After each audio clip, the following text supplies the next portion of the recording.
Anyone who loves antiques can't help but feel a thrill when someone brings a special item to the Antique Roadshow,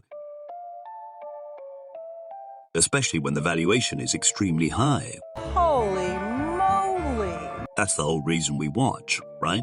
Here are some of the most expensively appraised antiques on the Antique Roadshow, with the highest being appraised at a whopping $1.5 million. This is worth £1 million. I would insure it for at least $1 million. Between $800,000 and $1 million. Seriously? Back in 2010, a woman named Pat brought a painting of her grandmother to the show and said the painting was passed on to her by her father in the late 60s. My father gave me this painting that I remember it so well when I was a little child in Yorkshire, England. The painting was made by the famous American artist Robert Henry, who created notable artworks such as A Snow in New York, Dutch Girl in White, and The Spanish Gypsy. Robert Henry was a friend of the family and was commissioned to paint the portrait in Bedlington, England, where her grandmother resided. In August, we have records that he was then commissioned to do a portrait and went to England to paint a portrait. Ah, this is it. Pat had initially tried to appraise the painting at the repository of Henry's work in Boston and was disappointed to hear that, because it was a family portrait, no one would want it. And they said it was not worth much more than Grandpa paid for it, and Grandpa paid $4,500. And the reason it's not worth much more is because it's a family portrait. But could the repository be wrong about the worth of Pat's grandmother's portrait? Henry's famous paintings, which are displayed in the Tate Gallery in London and the Metropolitan Museum of Art in New York, have been auctioned at extremely high prices, ranging from $200,000 to $1 million. The appraiser on the show, Fairbanks, disclosed that the painting was extremely valuable. I believe you should probably insure this somewhere in the area of $250,000 to $300,000. Oh, no. Because no. it is God. It's early. It's at the time of the founding of the Ashcan School. That's not all. In 2016, the painting went up in value, ranging from $500,000 to $700,000. How's that for a family portrait? Remember the famous Dandy comic back in the 1930s? In this episode of the show, fans of Dandy comic were treated to a nostalgic walk down memory lane. The daughter of Albert Barnes, the editor of Dandy comic, graced the Antique Roadshow with a collection of drawings, which was made specially for her by the artists of the comic. This collection includes a memento which was drawn by Dandy comic's temporary artist, Charlie Grigg. It's not every day you stumble across custom art made by such historic comic artists. This lady must be stoked. This is my father, or a caricature of my father. He was editor of the Dandy from its first day in 1937 until he retired in 1982. Albert Barnes, who was the original editor of the comic from 1937 till 1982, had given the artist Dudley Watkins precise instructions on how to make his cartoon character in the comic look.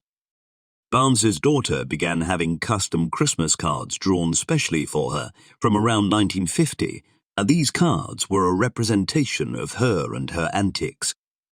One exception among them was a card she received in 1958. I started medical school in 1957.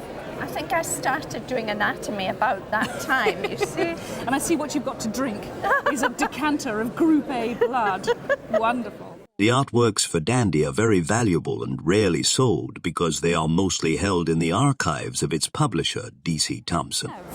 This very special group, drawn by some of the best names in the cartoon world and also featuring some of the most important comic characters, makes them financially quite interesting too. I would have thought that each card is going to be worth upwards from £150. Don't you just wish you could trade old Christmas cards for that amount of money?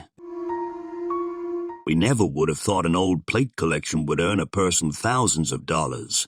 A man whose grandfather collected things as a hobby handed down 3 porcelain plates onto him. Out of the 3 plates he brought, the first was a Coalport plate, which was first produced in 1795 in Shropshire, England. The Coalport plate was popular for its intricate design and fine craftsmanship. The second plate is an 18th century English porcelain plate from the Chelsea factory, which was aimed at the luxury market. In 2015, an item with the Chelsea anchor mark was auctioned at $42,000. Wait, this plate also has the Chelsea anchor mark engraved on it. The third plate is a continental porcelain from the German porcelain factory of Nymphenburg, which was painted by Joseph Zackenberger, who worked at the factory as a flower painter from 1760 till 1770. Joseph is said to have designed the plate for the court of the Duke of Bavaria, Maximilian III, Joseph of Bavaria. The first out of the 3 porcelain plates was appraised at $100. Unfortunately, the second porcelain plate with the Chelsea anchor mark reduced in value due to some minor imperfections, but still valued at an impressive $800. And the third has a very nice value. Do you know any idea what you reckon they made? No idea. Do you want to hazard a guess? 1,000? Well, you're a little bit on the conservative side. You know, one made last year the equivalent of £8,000. It's not too late to become a collector yourself, fellas. Those items might just be worth a fortune someday. During an episode of the show in 1999, a man brought an original painting of his great-great-grandfather and his family, which was painted around 1820. Do you know who all these people are? Yes, this is my great-great-grandfather and his family. This was painted about 1820.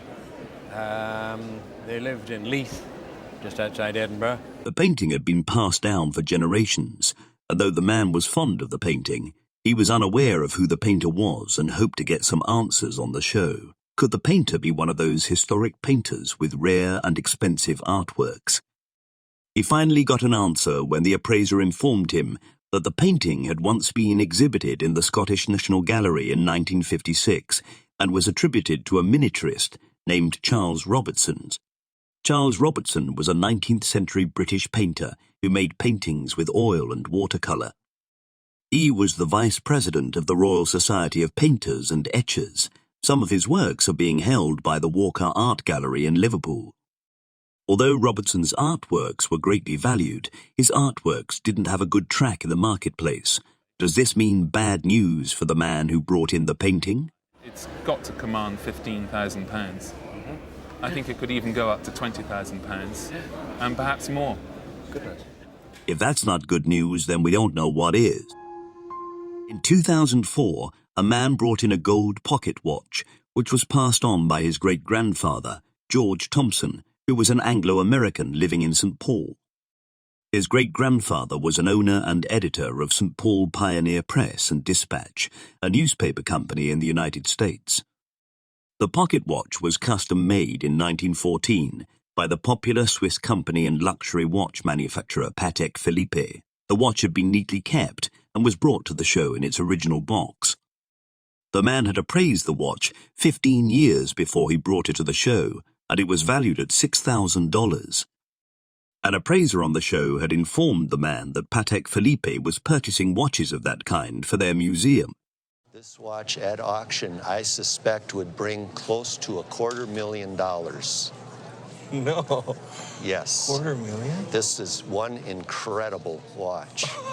I've never held a watch like this in my hand. What? You're kidding. Amazing, right? But this isn't even close to what this watch was valued a few years later. And that watch today, we estimate, is worth at least $2 and possibly $3 million.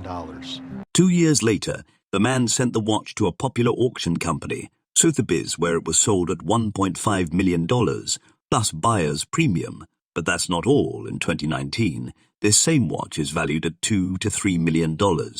One can only wonder how much this watch will value in 10 years' time. The watch has now been acquired by the makers and is being displayed at the Patek Philippe Museum in Geneva. Well, you can say that the watch finally found its way back home. Want to hear the appraisals of other unique antiques?